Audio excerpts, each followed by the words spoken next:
जय श्री राम भैया। जय श्री माँ। आज अपना पेज नंबर है 209। इसके ऊपर जो 21 का अफोरिज्म है, भगवान ने मेरी आंखें खोल दी थी क्योंकि मैंने अशिष्ट की भद्रता, घिनौने का आकर्षण, अपंग की परिपूर्णता और घृणित की सुंदरता देखी। अशिष्ट जो हमको प्रतीत होता है उसकी भद्रता, घिनौने का आकर्षण, घिनौना ऊपर से रिपल्सिव मेरे को प्रतीत होता है। अब इंग्लिश के अंदर क्या है इसका?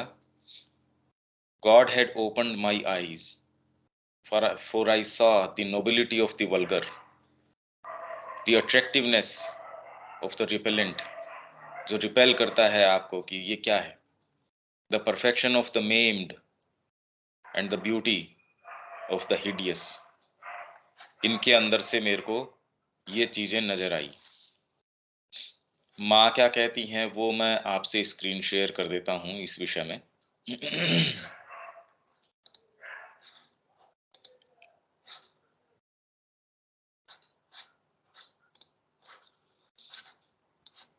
अब ये देखो,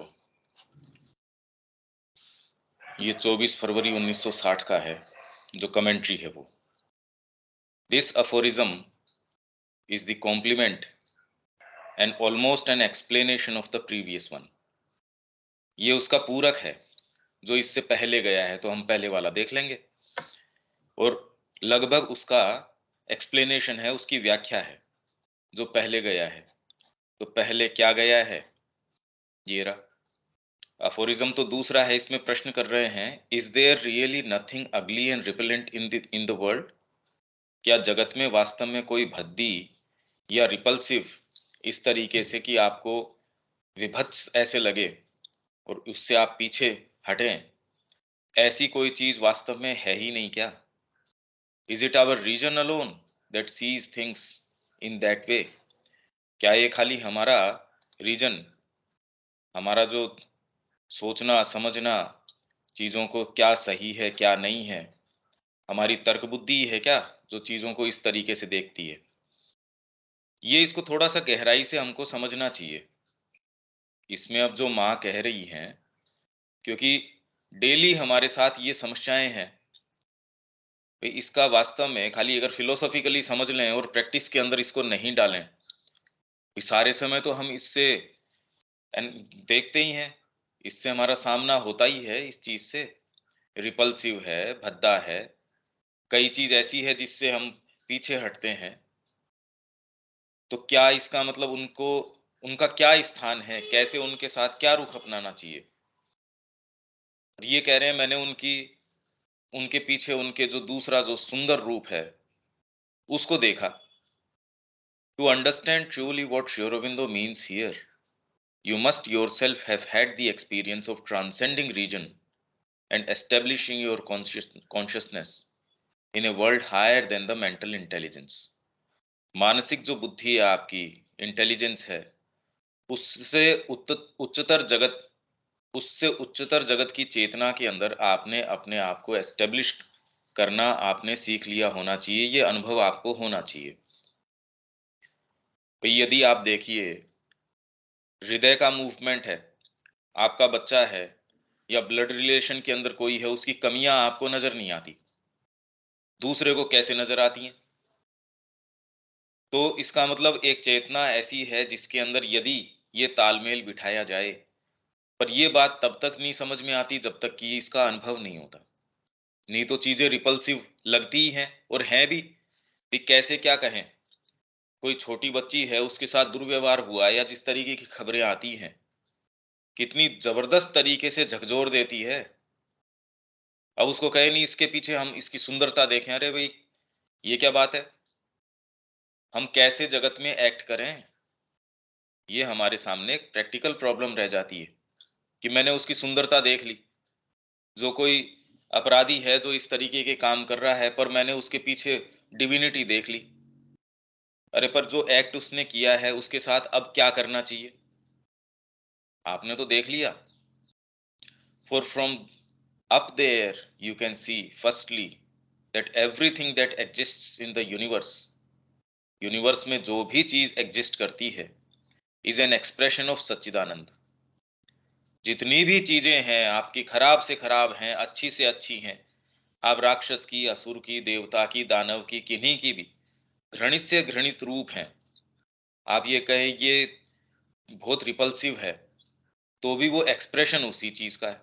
and therefore behind any appearance whatever, if you go deeply enough, you can perceive Sachchidanand, which is the principle of supreme beauty. इसीलिए कई पंथ ऐसे हैं, वो कह रहे हैं जो विष्टा है उसके अंदर भी मेरे को तो डिविनिटी देखनी चाहिए, उसके प्रति जो रिपल्शन का मेरे अंदर भाव आता है, नहीं, उसको विजय करना चाहिए, क्योंकि सारों के अंदर शिव है, सुंदर है इसके अंदर। तो अब मैं ऐसा जो व्यवहार है उसके प्रति घृणा का, ये नहीं रखना चाहिए मेरे को, तो वो एक दूसरे एक्सट्रीम पे चले जाते हैं। Secondly, you see that everything in the manifested universe is relative, सापेक्ष है। So much so that there is no beauty which may not appear ugly in comparison with a greater beauty। ये एक देखने का दूसरा तरीका बता रहे कि आपको यहाँ कितनी भी सुंदरता प्रतीत होती हो, ये उससे पिछले जगत जहां से उसका मूल है, जैसे जगत के अंदर जितना भी आप सौंदर्य देखते हैं, ये अपनी प्रेरणा ग्रहण करता है सटल फिजिकल से। यदि वहां उसकी आप ब्यूटी देख लेते, जैसे जो विचार है उसकी ब्यूटी, आपने जो मूल संकल्पना करी वो इतना ब्यूटीफुल है, अरे भाई आया नहीं इतना ब्यूटीफुल।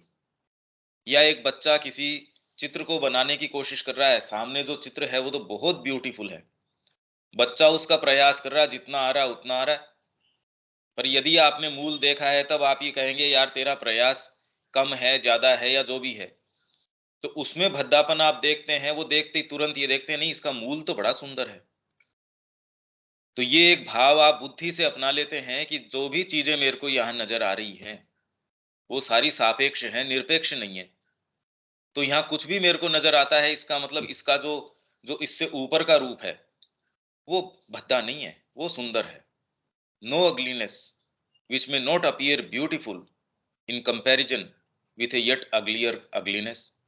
तो इससे और जो भद्दा रूप होगा उससे ये मेरे को ब्यूटीफुल नजर आएगी। When you can C and feel in this way, you immediately become aware of the extreme relativity of these impressions and their unreality from the absolute point of view। Absolute point of view से आप ये देखते हैं कि भी unreal है ये attitudes बता रहे हैं। अब कितना हम क्या ले सकते हैं वो तो, पर हम कैसे समझें इस बात को।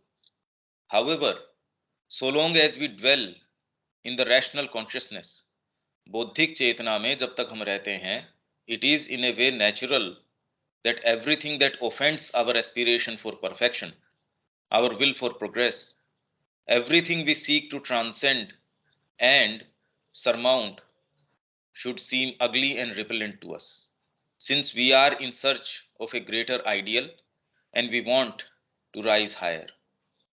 तो ये इसका स्थान है, इसलिए ये बिल्कुल नेचुरल है। भाई परमात्मा ने सारी चीज यहां कर रखी है, पर आप चयन तो करते हैं, एक से पीछे हटते हैं, एक की ओर गति करते हैं। तो जो भी चीज आपकी एस्पिरेशन, परफेक्शन की जो एस्पिरेशन है उसको ऑफेंड करती है, उसको आहत करती है, हमारी जो प्रोग्रेस करने की इच्छा शक्ति है, संकल्प शक्ति है, everything we seek to transcend and surmount, हमारी कमियां हैं, हमारे जो भी रूप हैं, भी आए होंगे सच्चिदानंद से, और मेरा हृदय तो इस चीज को स्वीकार नहीं करता। मैं तो इसका पुरजोर विरोध करता हूं। होगी जो भी चीज, भाई सावित्री ने कहा लिख रखा होगा, विधान होगा, मैं नहीं मानती, मैं इसको स्वीकार नहीं करती। तो ये जो है प्रोग्रेस अगर नहीं होती, सारी चीज स्टैंड स्टिल होती कि ठीक है सच्चिदानंद ने सारी चीजें बना दी, पर हमारे अंदर कोई ऐसी चीज है जो एक चीज को स्वीकार करती है, दूसरी को अस्वीकार करती है और परफेक्शन की ओर मूव करती है। Should seem ugly and repellent to us, since we are in search of a greater ideal and we want to rise higher, and yet it is still only a half wisdom, which is very far from the true wisdom, a wisdom that appears wise only in the midst of ignorance and unconsciousness. In the truth, everything is different, and the divine shines in all things. पर यदि आपको ये चेतना आ भी जाती है, मान लीजिए आपके पास ये चेतना है, तो माँ क्या चयन नहीं करती थी? वो अगर डिविनिटी देख भी पा रही हैं, परमात्मा स्वयं डिविनिटी देख पा रहा है, भगवान कृष्ण देख रहे हैं, पर इसका मतलब किसको दंड देना है, किसको क्या करना है? आप बच्चे के अंदर बड़ा प्रेम भाव रख रहे हैं, पर इस समय उसको डिसिप्लिनिंग की आवश्यकता है। इस समय जिस भी चीज की आवश्यकता है, भी दंड और पुरस्कार का विधान नहीं है इसके अंदर, पर अग्नि है, उसके अंदर हाथ देते हो जल जाएगा। इसमें कोई दंड नहीं है, प्रकृति है उसकी। तो इसी तरीके से आपने उसका शुभ देख लिया या ये देख लिया, वो जो भी देख लिया, पर उसके साथ कैसा क्या व्यवहार करोगे? भगवान भी तो व्यवहार कर रहे हैं, एक के साथ ऐसा व्यवहार कर रहे हैं, दूसरे के साथ दूसरा व्यवहार कर रहे हैं। चाहे दुर्गा है, वो तो देखो आप, सारों का कल्याण कर ही रही है, पर वो कल्याण के मायने क्या हैं? तो वो रिपल्सिव और वो जो चीजें हैं, कहने का मतलब एक चेतना इस तरीके की है जहां ये रूप इस तरीके के प्रतीत नहीं होते, पर आपकी जो क्रिया है उनके साथ कैसे मेरे को रिएक्ट करना है, वो इस आधार पे नहीं होती कि मेरे को पर्सनल ये मेरे को रिपल्सिव लग रही है या अट्रैक्टिव लग रही है।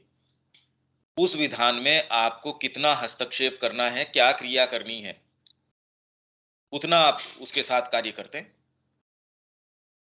अब ये वाला आ गया वंस अगेन। अब इसके अंदर इसी को हमने पढ़ा है, तो इसमें माँ क्या कह रही है? Once again Sri Aurobindo tells us clearly that behind the appearances there is a sublime reality.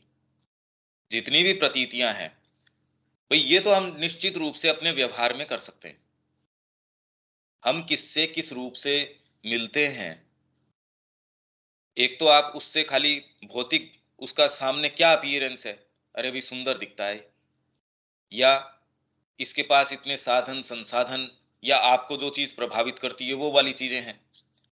एक उससे ये मिले कि वो कितना माँ के प्रति समर्पित है, उसका भाव क्या है। भाई सामान्य जगत के अंदर भी आप ये देखते हैं कि उसमें कितना ज्ञान है, वो संगीत के अंदर, कला में, साहित्य में, या जीवन के अंदर व्यवहार में, तो आप उसकी कमियां जो हैं वो उसको फिर बाद में आप डिस्काउंट कर देते हैं। अरे इतना प्रकांड ये म्यूजिशियन है।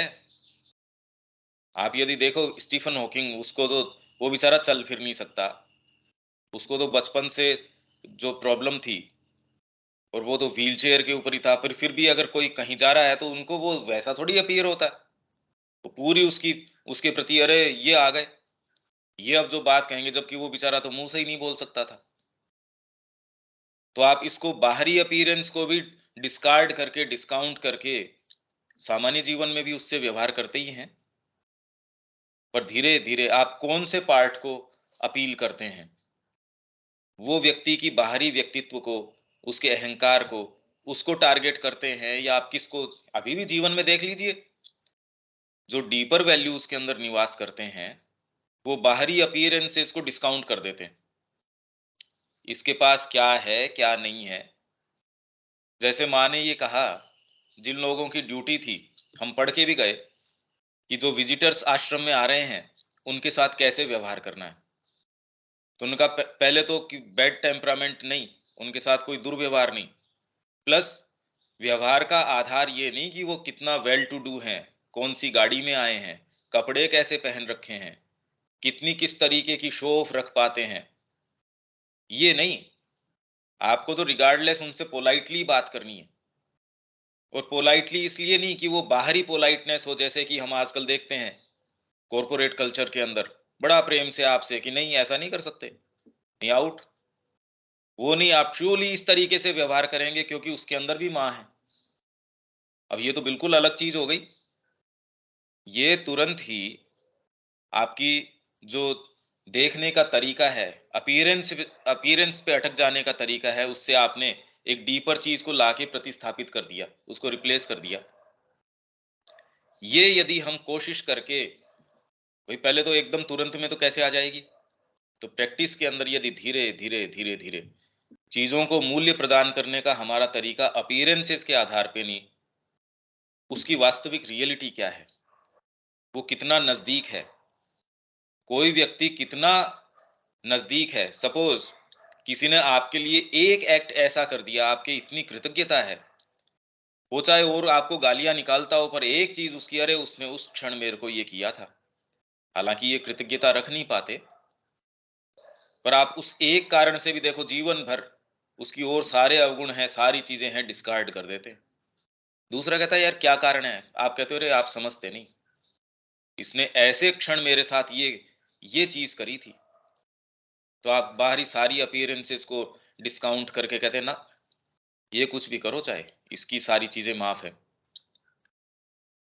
तो जीवन के वैल्यूज चेंज हो जाएंगे यदि हम ये कर पाए तो, कि उसके पीछे क्या चीज है। तो एक्चुअल में अगर आपको उससे थोड़े से कड़े शब्द बोलने हैं तो भी बोल पाएंगे। जनरली अपीयरेंसेस पे अटक के हम उसकी आत्मा के लिए जो आवश्यक है वो बात नहीं कह पाते, ये तो अच्छा नहीं लगेगा, इससे व्यवहार टूट जाएगा। और यदि आत्मा के साथ आपका संपर्क है या उसके कारण आप बोल रहे हैं, हो सकता है उसको सुनने वाले को अभी थोड़ा सा वो इतना सुखद न लगे जो आप कह रहे हैं, पर यदि आपकी डीलिंग इन अपीयरेंसेस के आधार पे नहीं है, और वो तब नहीं होगी जब आप एक डीपर वैल्यू में खुद होंगे, जब आप खुद उस मार्ग में होंगे, तो अपीयरेंसेस पे नहीं, इसके पास कितना पैसा है या कितना क्या है, आपको तो दरिद्र लगता है, आपको एक्चुअल में लगता है यार इसके पास तो कोई डीपर चीज ही नहीं है।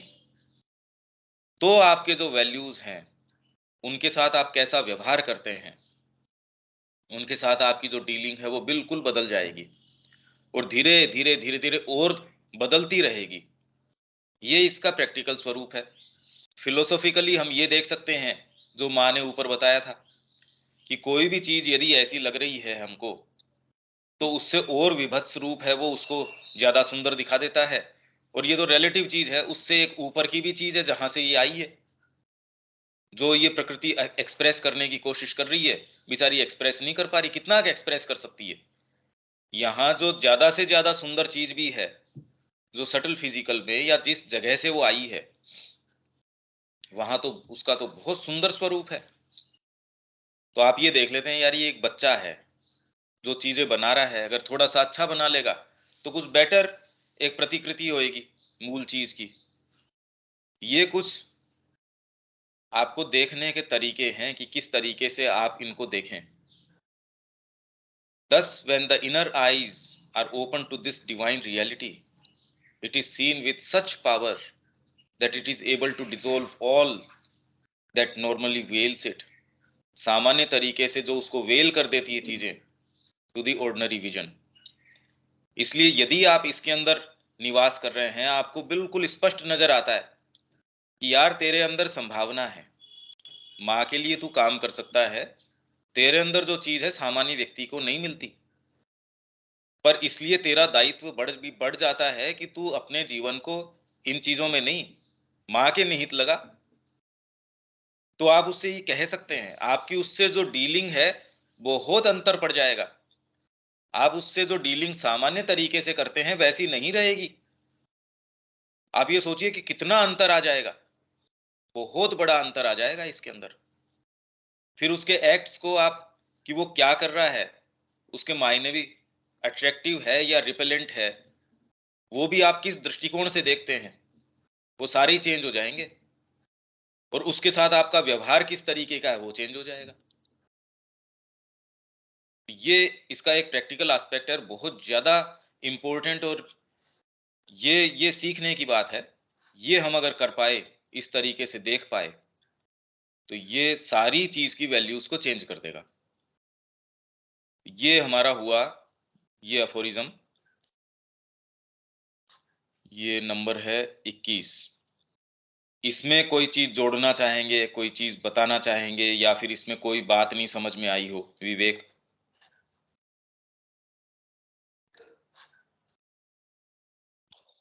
क्लियर है भैया। हाँ, रविकांत जी।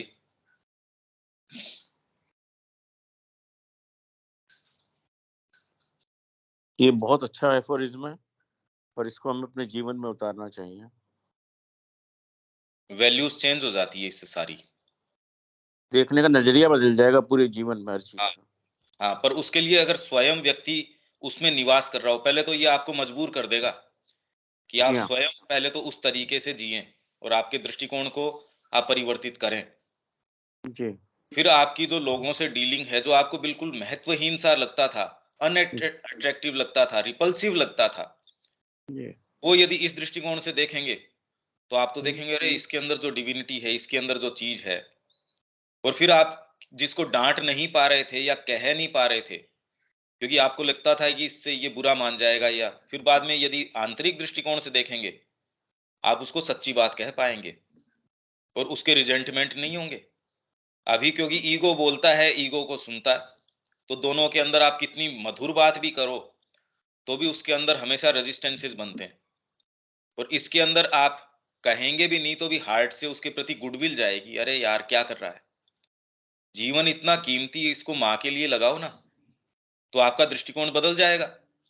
जी। आप उस ईगो से संवाद नहीं कर रहे, आपको उसकी आत्मा से, क्योंकि ये तो आत्मा की बात हो गई कि यार तेरा जीवन अच्छी चीज, क्योंकि तेरी अंतरात्मा की पुकार ये है, उसमें लगा। तेरे अंदर संभावना है, दूसरे में नहीं है, ठीक है, वो दूसरी चीज में तामसिक व्यक्ति है, वो लगा रहे, वो इस चीज में लगा रहता है, अच्छी बात है कि वो तामसिकता में न चला जाए। तेरे अंदर तो संभावना है, तू मार्ग पे चल, क्यों अपना समय इन चीजों के पीछे व्यर्थ कर रहा है। फिर लोग कहते हैं देखो मेरा इतना बड़ा साम्राज्य हो गया, इतना मेरे व्यापार में उन्नति हो गई, आप उसको तुरंत ये कहते हैं रोकते हुए, अरे यार तेरे में संभावना है, तू ये क्या बात कर रहा है।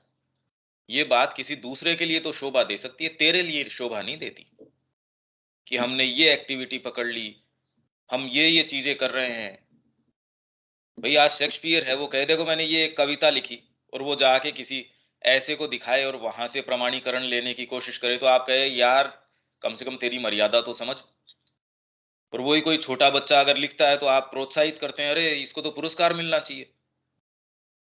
तो वैसे ही आपके वैल्यूज किसके साथ किस तरीके से का व्यवहार करेंगे वो बिल्कुल बदल जाएगी। फिर ये जो रिपेलेंट है, आपको अट्रैक्टिव है, विभत्स है, ये इस तरीके से नहीं होगा, वो आपका दृष्टिकोण बदल जाएगा। कोई प्रकांड पंडित है, अब आप ये थोड़ी देखते हैं अष्टावक्र गीता है, अब ये थोड़ी कि 8 जगह से बैंड है उसके अंदर। वो हंसे जब सभा के अंदर गए अष्टावक्र जी, तो कुछ लोग हंसे, तो उनको देख के वो हंसने लग गए, करे मेरे को नहीं पता था, मैंने तो सोचा यहाँ सभा के अंदर ज्ञानी लोग बैठे हैं, यहाँ तो चर्मकार बैठे हैं जो चर्म के ऊपर ही इनकी नजर है। तब वो लज्जित हुए, रे ये कैसी। तो इसलिए मोल आप किस चीज का करो, आपके अंदर जो डिविनिटी है वो देख पाओ। और व्यवहार के अंदर फिर दूसरे ये है कि आप एक ऐसे स्तर पे होते हैं, आपको ये कहना है, ये करना है, ये फीलिंग अंदर से आती है, वो अट्रैक्टिव है या नहीं है। आपकी डीलिंग चेंज हो जाती है, वो इसके आधार पे नहीं होती कि वो अट्रैक्टिव है या क्या है। आपको अंदर से रिपल्शन महसूस होता है, यार ये रिपल्सिव है ये बात, ये दिखने में बड़ी सुंदर बातें भी कर रहा होगा या कुछ भी कर रहा होगा।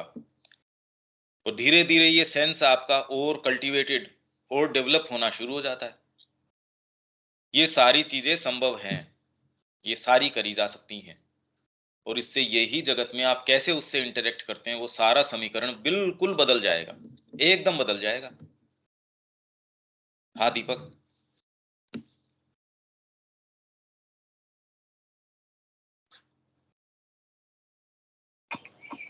ठीक है। अब अपना 22 का नंबर आ गया, ये आ गया।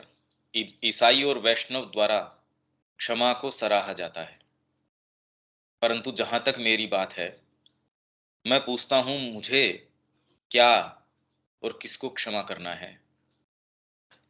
भाई ईसाइयों के अंदर और वैष्णव के अंदर आप क्षमा को बहुत बड़ी और बहुत बहुत कहानियां, बहुत बहुत ऐसी चीजें हैं, और है भी। नहीं तो आप ये देखिए कि किसी ने एक कोई चीज आपके साथ करी, जीवन भर आप रिजेंटमेंट रखते हैं, उससे ओपनली मिल नहीं पाते, क्षमा नहीं कर पाते, कहीं ना कहीं उसको लेट गो नहीं कर पाते। तो डेफिनेटली ये एक ये ऐसी कोई सामान्य चीज नहीं है कि आप ये कर पाओ। ये तो अंदर से आपके अंदर कोई चीज हो, आप लेट गो कर सको उस चीज को। नहीं तो आप कोशिश करते हैं समझदारी के कारण कि यार ये ठीक है, उसने जो भी कर दिया होगा पर मेरे स्तर पे ये अच्छी बात नहीं है। ठीक है, अब हो जाता है, कर दिया होगा। ये भी अगर ओपन हार्ट आपका हो, थोड़ा बड़ा दिल हो, तो आप कह रहे हैं कोई खास बात नहीं है, चलो ठीक है, हो जाता है। तो क्षमा, और वास्तव में क्षमा, तो युधिष्ठिर के साथ उन्होंने जो व्यवहार किया, उसको मारा, जो उसके पास से फेंक के मारे, उसने बाद में पता चला कि जी ओहो, मैंने आपके साथ ये व्यवहार किया, तो मेरे को आप क्षमा कीजिए। तो वो कहता है मैंने तो उसी समय क्षमा कर दिया था, क्योंकि यदि मेरे जो रक्त की एक बूंद भी आपके यहाँ गिर जाती भूमि के ऊपर, तो आपकी ये सीमाएं नहीं रहती राज्य की। पर मेरे अंदर कृतज्ञता का भाव था कि आपका मैंने नमक खाया है, आपने मेरे को आश्रय प्रदान किया ऐसे समय के अंदर, इसलिए मैंने तो तुरंत आपको क्षमा उसी समय कर दिया था। तो ये इसको बहुत बड़ा स्थान मिला है। तो ईसाइयों के अंदर, बाइबल के अंदर आप ये देखते हैं फॉरगिवनेस, वैष्णव के अंदर कि कितने शाप मिले हैं, उन्होंने क्षमा मांगी है, तो भगवान ने दया करके उनके ऊपर जो है अपना अनुग्रह किया है। ये कहानियां बहुत सारी हैं। परंतु जहां तक मेरी बात है, मैं पूछता हूं मुझे क्या और किसको क्षमा करना है।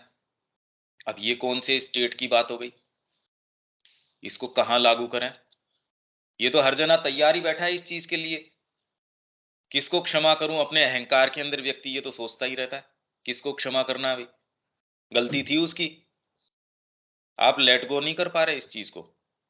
अरे यार उससे हो गया, क्षमा है और है, तो इसके प्रति क्या दृष्टिकोण अपना सकते हैं? इसमें कोई कुछ कहना चाहता है क्या? ये जो कह रहे हैं, इसका क्या दृष्टिकोण हो सकता है, क्या बात है इसके अंदर? विवेक,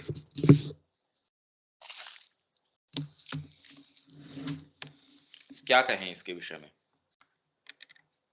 पता नहीं भैया, समझ में नहीं आ रहा है किस संबंध में बोल रहे हैं। हाँ, पर ये वैष्णव और ईसाई जो हैं, वो तो इसको बहुत ऊंचा दर्जा देते हैं, और है भी। ये नहीं कह रहे कि वो तो फेक है, कि वो जो उसको स्थान प्रदान कर रहे हैं वो तो बहुत इंपॉर्टेंट है। और हमारे जीवन के अंदर देखो कितनी कितनी जो ग्रजेज हैं हम कैरी करते हैं, क्षमा नहीं करते उसको।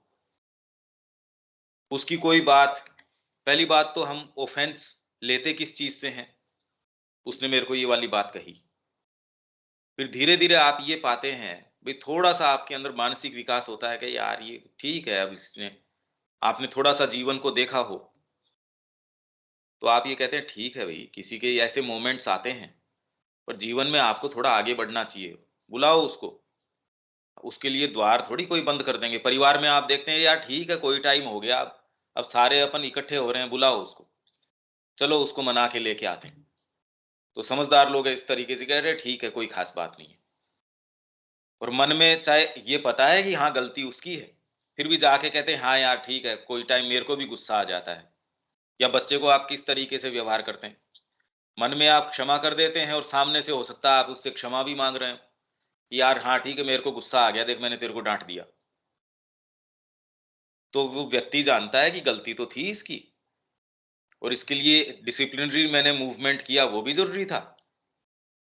पर ठीक है, इसके लिए बड़ा मुश्किल है कि ये स्वीकार कर ले कि इसने गलती करी है, तो यार अपने थोड़ा सा नीचे झुकने में, ये तो रात दिन करते ही हैं हम, परिवार में करते हैं, समाज के अंदर कितनी सारी चीजें हैं उसमें करते हैं। पर यहाँ तो वैसी बात कुछ कहते लगते नहीं। यहाँ किस क्या संदर्भ या चेतना की क्या स्थिति होती होगी ये यदि कुछ कह सकें इसके बारे में। हाँ जी रविकांत जी।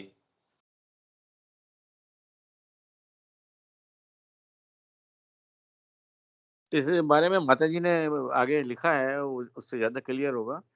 और मेन चीज़ की ये है कि बहुत सी बातें हैं मन में आती हैं, क्योंकि डेली लाइफ में कहते हैं कि जैसे क्षमा की बात है, तो हम जिस आदमी को क्षमा करते हैं ना, एक्चुअली क्या है कि वो आदमी एक सोचता ही नहीं है कि मैंने गलती करी है। जो मंद बुद्धि के लोग होते हैं, जो जिनके अंदर ईगो बहुत ज़्यादा होता है, मेरे यहाँ मेरा एक स्टाफ है, लड़की है, बहुत अच्छी है और 6 साल से काम कर रही है। उसने कभी आज तक अपनी गलती नहीं मानी और मैं फिर भी उसको बुला के कहता हूँ, "नहीं बेटे कोई बात नहीं, होता रहता है।" मगर वो फिर भी उसको एडमिट नहीं करती है। तो एक तो ये चीज़ है और माँ ने क्या किसको क्षमा करें, क्या क्षमा करें? क्योंकि ये एक ये अरविंद ने कहा है ये। मैं दिमाग का एक स्टेट बन जाती है। तो ये आगे माताजी ने अपने इसकी जो व्याख्या की है, तो मेन चीज़ तो ये है कि वो उस व्यक्ति को ये समझाया जाए कि आगे से ऐसी स्थिति ना डेवलप हो कि जिससे कि हमें क्षमा करने का मौका दिया जाए और वो अपने आप को सुधारे। ये मेन हाँ, चीज़। पर ये इसीलिए मैं ये बात कर रहा था कि ये जहाँ श्री अरविंद जिस चीज़ को इंगित कर रहे हैं यहाँ, वो एक चेतना की ऐसी स्थिति बता रहे हैं, वो कह रहे हैं मैं किसको तो क्षमा करूँ और किस चीज़ के लिए क्षमा करूँ? ये तो ये कह रहे हैं ना, मुझे क्या और किसको क्षमा करना है, क्या क्षमा करूँ पहले तो? और दूसरे किसको किसको तो क्षमा करूँ सामने और क्या क्षमा करूँ, उसकी क्या गलती क्षमा करूँ? तो इसके लिए क्या-क्या रुख हम अपना सकते हैं, इसमें क्या-क्या बातें हो सकती हैं? हाँ, दीपक। अपने इसमें जो मेन जो चीज़ मेरे को जो लगता है, वो तुलसीदास जी बोलते हैं, निज प्रभु मैं देखि सब कहिसन करहूँ विरोध। मतलब जब चारों तरफ मेरे को उसी चेतना में मैं खुद ही मैं सब सामने आगे पीछे मैं उस चेतना में हूँ कि मेरे को कोई सामने वाले से कोई डिफरेंशिएशन ही नहीं है, कोई वो सामने वाला कोई दूसरा आदमी है या कोई एक्ट क्या है क्या नहीं है, वो सब कुछ मेरे को डिवाइन से ही आता हुआ नजर आए और मैं उस चेतना में ड्वेल करता हूँ, तो किसको तो मैं क्षमा करूंगा और क्या चीज के लिए क्षमा करूंगा? क्योंकि जो भी कुछ काम हो रहा है, जो भी कुछ हो रहा है, जो भी बोल रहा है, सुन रहा है, सब कुछ वही एक ही परमात्मा है। तो शायद ये उस सेंस में है। हाँ, बिल्कुल। यदि आपको ये दृष्टिकोण आ जाए कि ये सारी चीज़ इन्हीं का ही है, तो इसके अंदर फिर बाद में आपके जो मूवमेंट्स हैं, कोई अपराध कर दिया उसके लिए कि जी शिशुपाल ने इतनी गालियाँ निकाली, तो भगवान कोई ऑफेंस थोड़ी ले रहे हैं उसका। वो ये थोड़ी तो भी कल्याण ही कर रहे हैं कि जी इसका तो आपने कल्याण कर दिया। पर डिसिप्लिनरी एक्शन ज़रूर है। दुर्गा किसके साथ क्या कर रही है शुंभ-निशुंभ के साथ और भक्त के ऊपर उसका वरद हस्त है। अभयप्रद कर दी है उसको। नरसिंहदेव हैं, एक के साथ क्या व्यवहार कर रहे हैं और दूसरे के साथ क्या कर रहे हैं। उन्होंने जाके उनकी स्तुति करी, तो उनके सिर के ऊपर हाथ रख दिया। तो इसमें ये नहीं है, कल्याण दोनों का ही कर रहे हैं। तो चेतना की एक ऐसी स्थिति है, पर इसको यदि हम अपने स्तर के ऊपर प्रैक्टिस में क्या करें इसका, वो तो ठीक बात है कि एक ऐसी चेतना है जहां यदि एक आत्मा के दृष्टिकोण से आप देखें तो किसको तो क्षमा करें और क्या क्षमा करें। भाई आपको वैसा वो पहली बात तो हम जो पीछे पढ़ के गए हैं अपीयरेंसेस, उस पे नहीं जाके फिर किस तरीके से आपको अपराध बोध भी अलग अलग लगना शुरू हो जाता है। अभी सारे के सारे टैक्स की चोरी करते हैं, आपको कोई अपराध नहीं नजर आता। अगर उसको उसके कारण सजा भी हो जाती है तो दूसरे कहते हैं यार ठीक है इसको सजा हो गई। बाकी तो अब इसके अंदर जिस तरीके की नीतियां हैं उसके अंदर यदि आप अबाइड करो वो सारे सारे नियम, तो है ही मूर्खता के। आप उनको सारों को स्वीकार नहीं कर सकते, तो धीरे धीरे उनके प्रति आपका दृष्टिकोण है वो भी बदलता जाता है। भी आप ये कह रहे हैं कि ये आदमी इतनी देर से काम कर रहा है, अब आके ये बीच में सोएगा तो सही। तू बैठ के एसी के अंदर आराम से बैठा है, वो व्यक्ति खेत के अंदर भरी दोपहर गर्मी के अंदर यदि काम कर रहा है, हर आधी घंटे के बाद में जाके पेड़ के नीचे बैठ जाता है, थोड़ा ठंडा अगर अब पानी पी लेता है। अगर मैं तो देखो 4 घंटे से लगातार ये कर रहा हूं। अरे यार दोनों कंडीशंस को तो समझो। व्यावहारिक जीवन के अंदर भी आप ये देखते हैं कि आपके अंदर फिर बाद में और ज्यादा अंडरस्टैंडिंग दूसरों के प्रति आने शुरू हो जाती है। सर्वसमावेशिता उसके जो हैं कि यार ऐसी कंडीशन में मैं होता। तो प्रैक्टिकल इसका एक एस्पेक्ट ये है कि जब आप पथ पे चलते हैं, इस मार्ग पे चलते हैं, सामान्य जीवन के अंदर तो ठीक है, आप में यदि ये कल्टीवेशन है, यदि आप लोगों के साथ डील कर रहे हैं तो धीरे धीरे धीरे धीरे प्रैक्टिकल वर्किंग में आप समझ जाएंगे। आपको भी पॉलिटिक्स में आप हैं, आप अफोर्ड नहीं कर सकते, मन में आप कुछ भी हो, आपको ये चीज अपनानी पड़ती है, वो एक अलग बात है। आप यूं रिजेंटमेंट बांध के बैठ जाओ कि वो गाली निकाल के चला गया मेरे को, तो भी कहेंगे ना ना ठीक है, कोई खास बात नहीं है। एक लीडर जो है वो दूसरे को खड़े होकर मंच से गालियां निकाल रहा है, तो भी आपस में मिल रहे हैं, बड़े प्रसन्न हो गए चाय पी रहे हैं, और पता चल रहा है कि थोड़े दिन बाद में वो उसकी पार्टी में शामिल हो रहा है। तो कह रहे भी राजनीति में सब चलता है। हालांकि वो ये कोई डीपर बात नहीं है, पर मैं कह रहा हूं व्यावहारिकता भी आपको कई ऐसी चीजें सिखा देती है। पहले तो ये समझना कि मैं किस चीज से आहत होता हूं, क्षमा की, बिना क्षमा की। दूसरे, ये मैं बड़ा हूं भाई, इसको क्षमा कर सकता हूं, ये भाव भी नहीं रहता फिर बाद में। कौन किसको क्षमा करे, मैं होता कौन हूं पहले तो क्षमा करने वाला। भाई जब दुर्वासा जी ने इसके ऊपर कृत्या छोड़ दी अम्बरीश के ऊपर, तो वो तो उनको बचाने के लिए फिर बाद में सुदर्शन चक्र आ गया। अब वो दुर्वासा जी सबके पास चले गए, जी मेरे को माफ करो जी। हम कैसे माफ करें, क्षमा तो तेरे को वो ही कर सकता है अम्बरीश। उन्होंने फिर बाद में सुदर्शन की प्रार्थना करके, ये मैं आपसे प्रार्थना करता हूं और इनको छोड़ दो आप। वो तो कोई महसूस ही नहीं कर रहा था उससे। उस चेतना को ऑफेंसिव यदि लगता तो फिर बाद में तो वो कृत्या शायद कारगर हो ही जाती। उनको ऑफेंसिव लग ही नहीं रहा। अभी कितनी विचित्र बात है, अभी ये कैसे प्रैक्टिकली नजर आती होगी। भाई हम तो इसको ये देख रहे हैं कि यदि हम इसको धीरे धीरे हम स्वयं प्रवेश करें, फिलोसॉफिकली तो ठीक है, माँ ने भी जो कहा है उसको हम अनुभव में कोशिश करें भी क्या वो कह रही हैं, पर व्यवहार में जो रुख हम देख रहे हैं भी क्या करें उस चीज का। तो एक चीज तो ये है कि जैसे जैसे आप पथ के ऊपर आगे चलते हैं, आप खुद समझ सकते हैं कि हमारी अपनी प्रकृति है, उसमें कितनी कितनी चीजें हैं। आप रोज संकल्प करते हैं एक चीज का, रोज आपको जो है पटकनी दे देती है, ऐसा बेवकूफ बनाती है। आप एस्पिरेशन कैरी करते हैं, सारी चीजें हैं, उसके बावजूद आप ये देख रहे हैं कितनी मुश्किल है। तो आप तुरंत ही, यदि आप अपनी प्रकृति को, आप अपनी चीजों को जान जाते हैं, तो कहते हैं यार मैं इसकी क्या बात करूं, मेरे से ही नहीं हो रहा है। तो बच्चे को, नहीं बेटा देख ऐसे नहीं करना चाहिए, हालांकि देख है मुश्किल, ये मेरे लिए भी मुश्किल है। आप यदि उसको ये कह पाओ तो बच्चा आपके लिए ज्यादा रेस्पेक्ट रख पाएगा। ये हाँ भाई है तो बड़ा मुश्किल ये।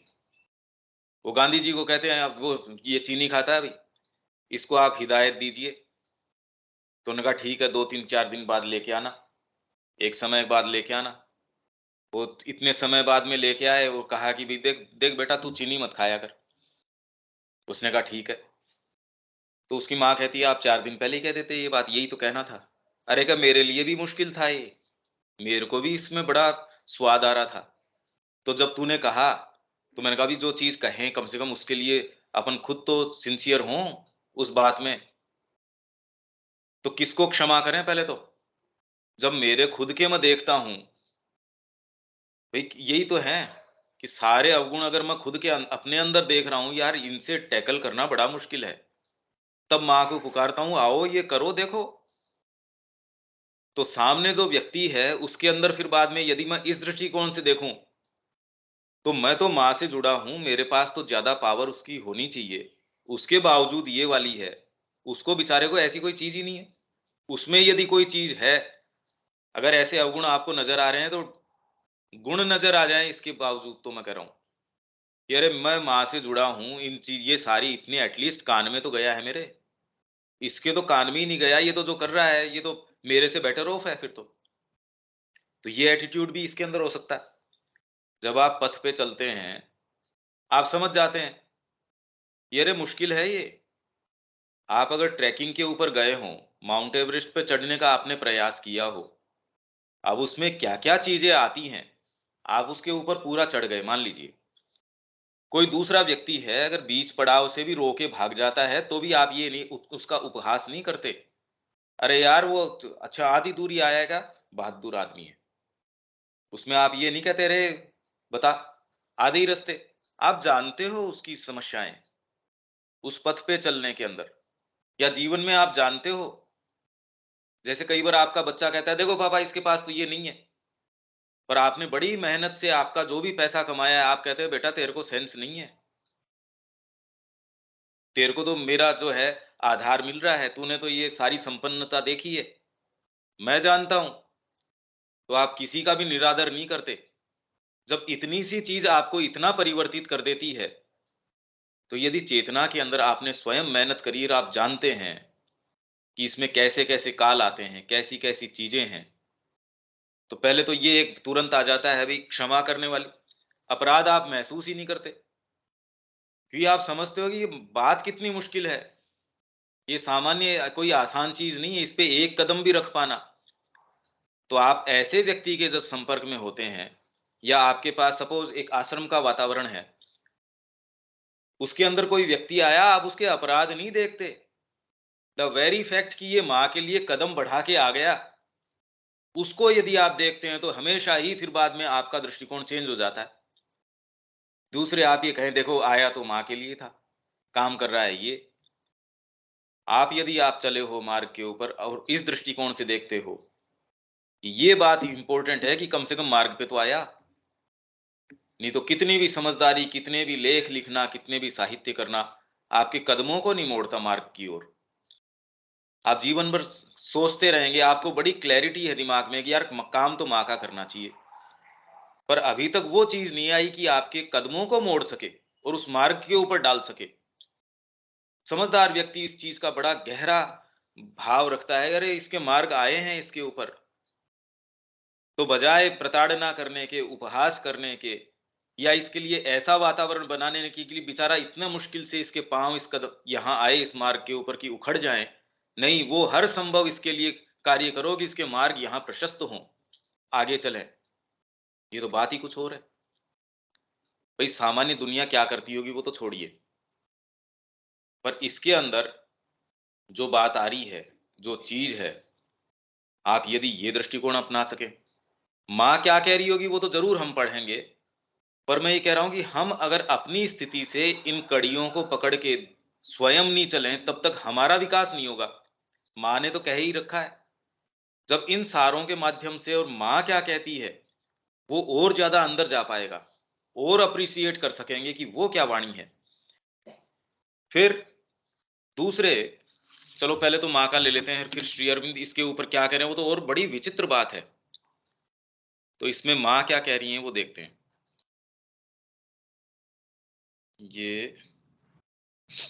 ये आ गया, forgiveness is praised by the Christian and the Vaishnava, but for me I ask, what have I to forgive and whom?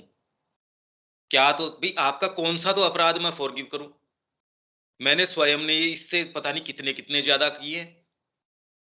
मैं जानता हूं मेरी स्थिति, तो यदि इस तरीके से भी मैं देखूं, तो आपका कौन सा वाला अपराध मैं क्षमा करूं, और whom, और किसको क्षमा करूं भाई?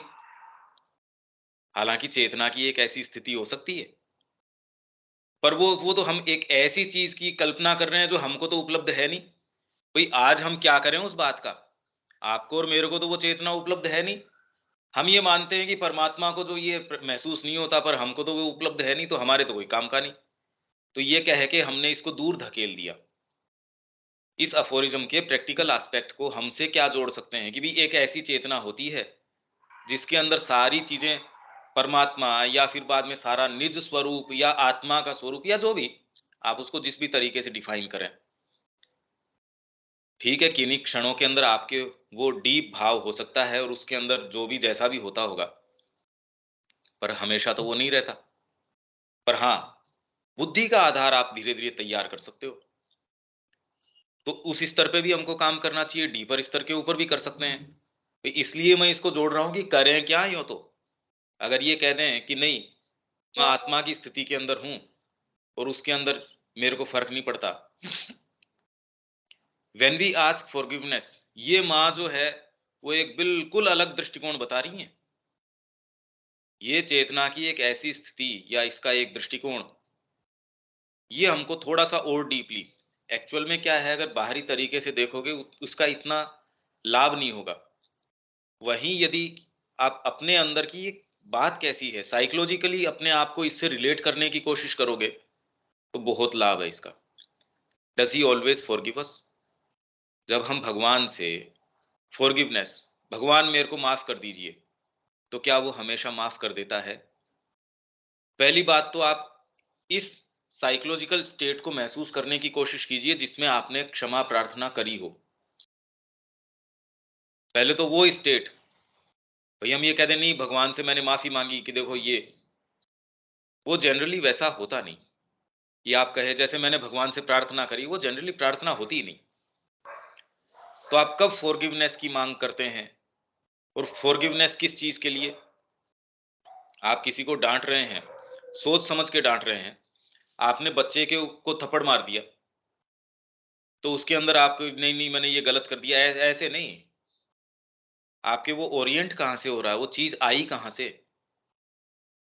तो इसके उत्तर देने से पहले ये प्रश्न है वो अपने को बहुत डीपली ये समझना चाहिए, फॉरगिवनेस ऑफ द डिवाइन।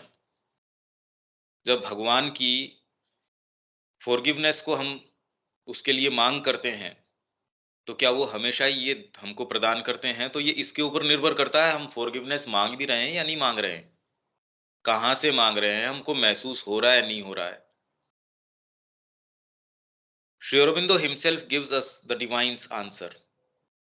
भगवान का उत्तर, फॉरगिव whom एंड व्हाट।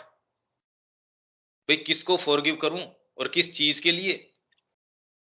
सांप ने आपको डस लिया, अब सांप कहते जी मेरे को माफ कर दो, तो किस चीज के लिए? डसने के लिए? नहीं, ये तो नहीं हो सकता, क्योंकि ये कह रहे भी उसका स्वभाव भी तो उन्होंने नियत किया है। तो अपने स्वभाव के नियत यदि वो काम कर रहा है, जैसे आप ये कहते हैं उसके प्रारब्ध बन गए, तो ये बड़ा एक प्रचलित तरीके की चीज है। पर श्री अरविंद इसका विवेचन कर रहे हैं गीता प्रबंध के अंदर कि यार शुरू में तो कोई शुरू किया होगा, उस समय जिस कर्म में आपको प्रवृत्त किया, पहले जब सबसे पहले आपके कोई कर्म बने होंगे, उससे प्रारब्ध बना होगा, तो वो कहां से शुरू हुए भाई?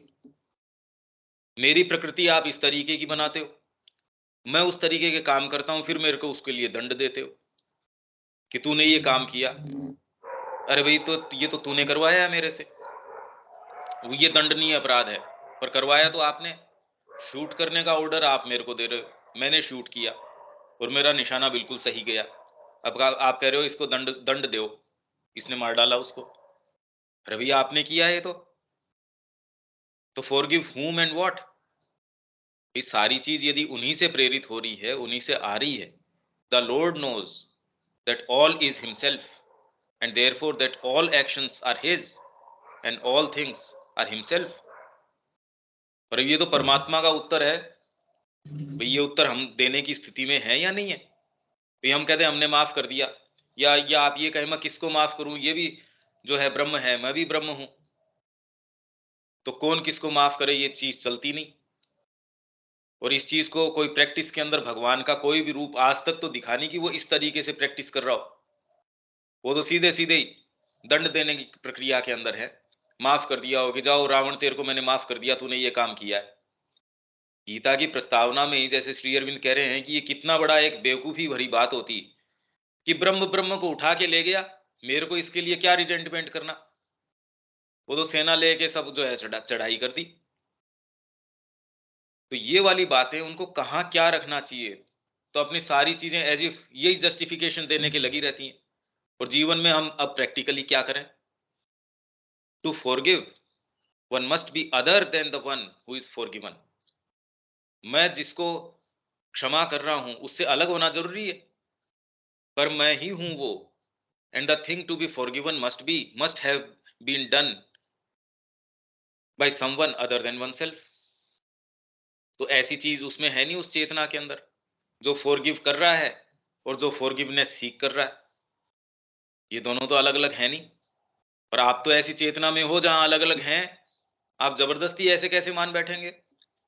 The truth is that when you ask forgiveness, you hope that the dire consequences of what you have done will be wiped away। ये बात है इसकी। जब आप फॉरगिवनेस सीख करते हो तो कहीं ना कहीं आपके ये है कि इसके जो डायर कॉन्सिक्वेंसेज हैं, आपके ऊपर जो इसके भयंकर परिणाम होने वाले हैं, वो इस फॉरगिवनेस से मिट जाएंगे। But that is possible only if the causes of the error you have committed have themselves disappeared. जिन कारणों से आपने जो भी कोई कृत्य किया हो, क्योंकि ऐसा नहीं है कि फॉरगिवनेस नहीं रहती या प्रैक्टिस के अंदर ये सारी चीजें नहीं होती,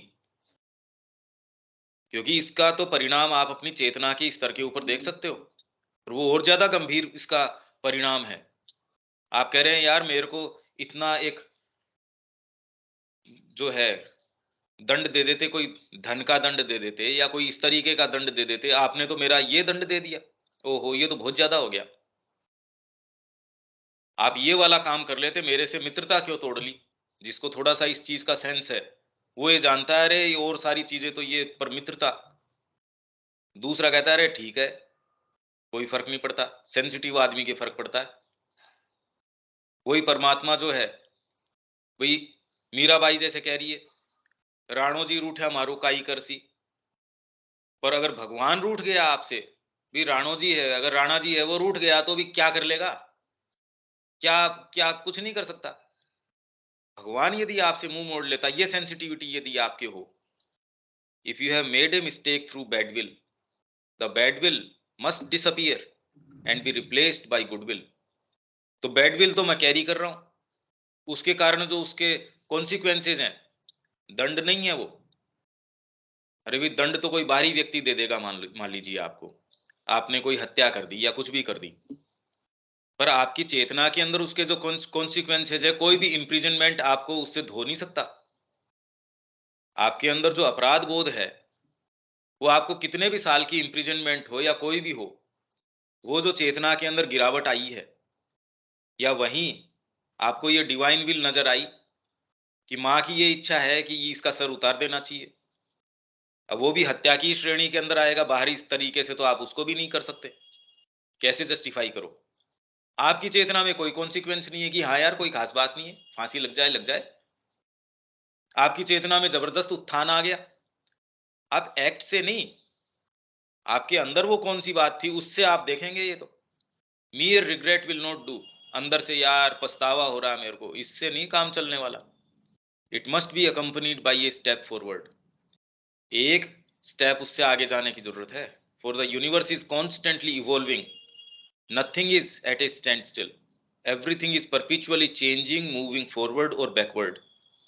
Things or acts that set us back seem bad to us and cause confusion and disorder. The only remedy for them is a radical forward movement, a progress. This new orientation alone can annul the consequences of the backward movement.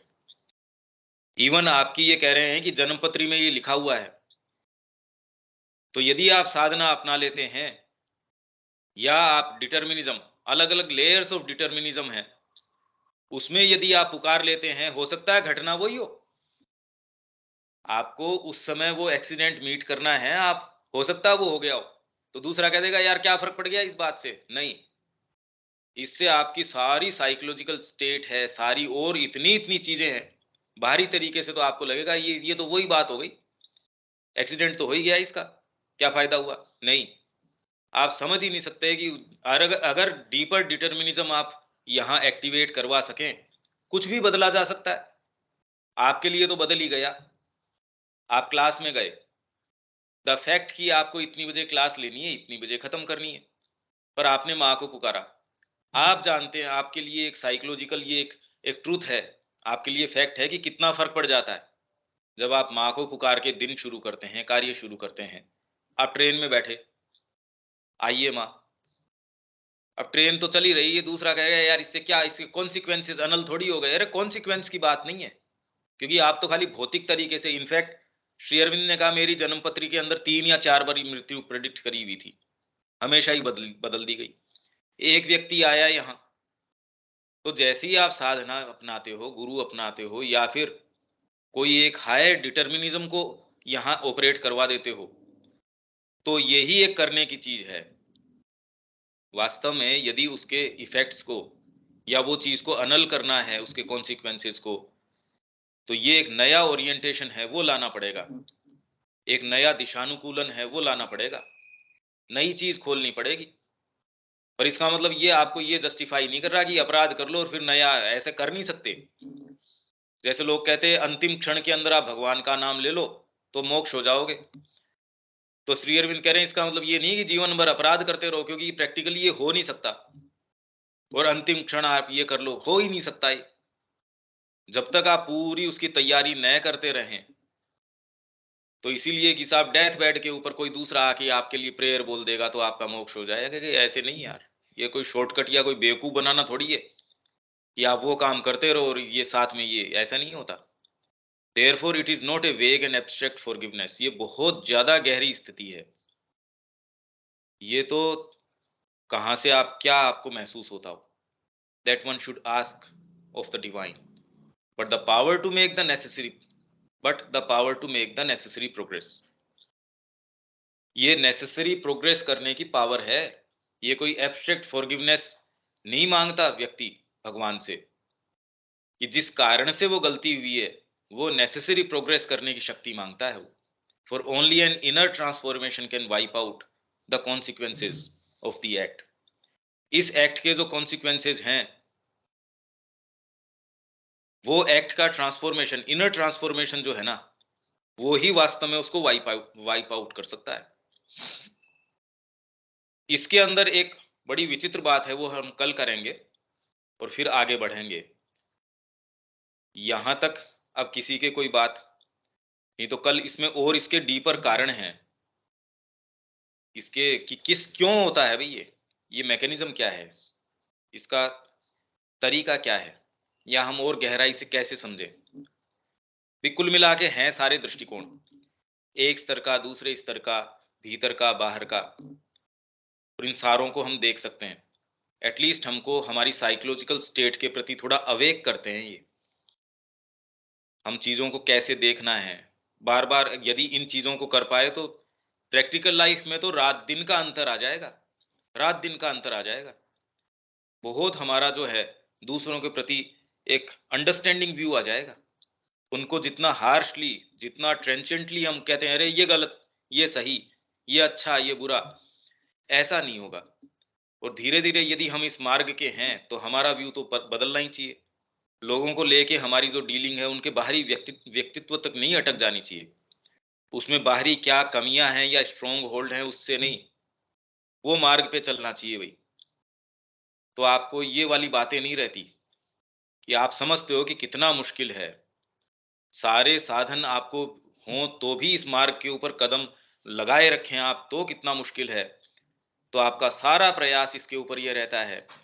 और जीवन भर आप जितना भी प्रयास करते हैं, मेहनत करते हैं, वो इस तरीके से करते हैं, सबको एक प्रोवाइड करना, हेल्प।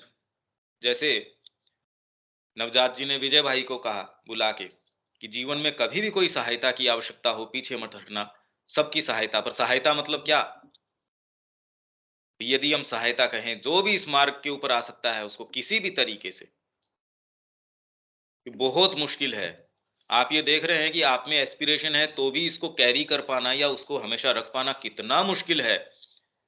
तो दूसरे व्यक्ति के तो बेचारे के अपराध तो पहले ही क्षमा किए जाने ही अपराध कहां से लें। जैसी प्रकृति आप देख रहे हैं, हमारी भौतिक प्रकृति किस तरीके की है, प्राणिक प्रकृति किस तरीके की है, मानसिक किस तरीके की है, आप क्या अपराध मानेंगे। आप तो भीतर से देखेंगे अच्छा उसके चंगुल में आ गया ये, अरे ये तो प्रताड़ित है, इसको क्या दंड देना है। ठीक है, बाहरी तरीके से कुछ इस तरीके के अपन ने नॉर्म्स बना रखे हैं, इसके लिए मेरे को ये एक्शन लेने की जरूरत है। अब कोई ग्रीड के कारण खा गया, अगर आपको उसके पीछे की शक्ति नजर आती है जैसे माँ को नजर आती थी, तो बेचारा वो तो जो है प्रताड़ित है, उसको और ज्यादा आप प्रताड़ना देने की जरूरत क्या है। उसको तो धीरे धीरे ये समझाओ, अवेयर करो, यदि कर सको तो। क्या तो फॉरगिव करेंगे तो सारी चीज ऊपर नीचे हो गई। किसी के अंदर काम वासना आ गई, आप जानते हैं यार काम वासना कोई सामान्य चीज है क्या, उसके कारण कर लिया, हाँ ठीक है। आपको एक सर्टेन जिस तरीके का हमारा समाज का है उसमें आप ये आउटराइट ये नहीं कहेंगे यार ये क्या कर सकता था, ये तो उठ ही जाती है, नहीं ये चलती नहीं है बात। पर भीतर से आप ये जानते हैं ये कितनी मुश्किल बात है। पर यदि आप भीतर से जानते हैं तो आप उसके सच्चे समाधान तक भी जा सकते हैं, दूसरा नहीं जा सकता। तो ऐसे समाज के अंदर बाहरी दंड विधान के हिसाब से जो चलेगा वो तो बिल्कुल असभ्य समाज है। और भारतीय संस्कृति है उसमें इस तरीके की चीजें अराइज नहीं होती, क्योंकि वो उन्होंने दंड विधान जो है नैतिक है, सौंदर्यात्मक है, जो कोड ऑफ कंडक्ट है वो और आपके साइकोलॉजिकल होने शुरू हो गए, इसलिए बाहरी दंड विधान की इतनी आवश्यकता ही नहीं है। और जितना ही असभ्य समाज है वो खाली बाहरी दंड विधान, और जितने ही असभ्य हैं हाथ के लिए हाथ काट डालो, आंख फोड़ डालो, फिर कैपिटल पनिशमेंट दे दो इसको। तो वो दिखाता है आपका कि समाज कितना असभ्य है। और यदि हम भी इस तरीके से व्यवहार कर रहे हैं तो ये दिखाता है हम कितने असभ्य हैं। कल हम इसको थोड़ा सा और इसके ऊपर कुछ करेंगे, आप थोड़ा इसके ऊपर विचार करना, क्योंकि ये तो हमारे सारे दृष्टिकोण को, ये तो हमारे सारे दिन का दृष्टिकोण है ही। व्यापार में, जीवन में, समाज के अंदर हम कैसा दृष्टिकोण लें, फिर रात दिन तो हम जजमेंट पास करते ही हैं।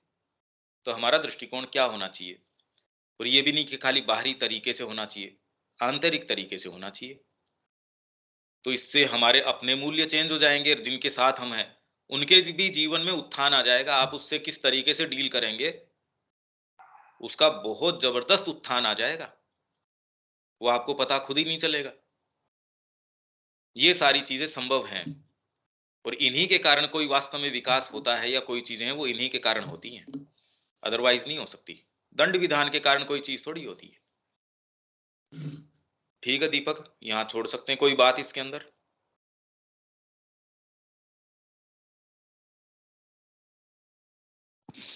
नहीं, ठीक है। कल एक आध अफोरिज्म इससे संबंधित जो है ना वो, और कि वो इसको देखने का एक दूसरा दृष्टिकोण और है। ये सारे दृष्टिकोण यदि हम देखें तो हमारा जो व्यू है वो बड़ा काफी जो है कैथोलिक वाइड हो जाएगा, ऐसा नहीं रहेगा। ठीक है दीदी? हाँ भैया। जय श्री मान। जय-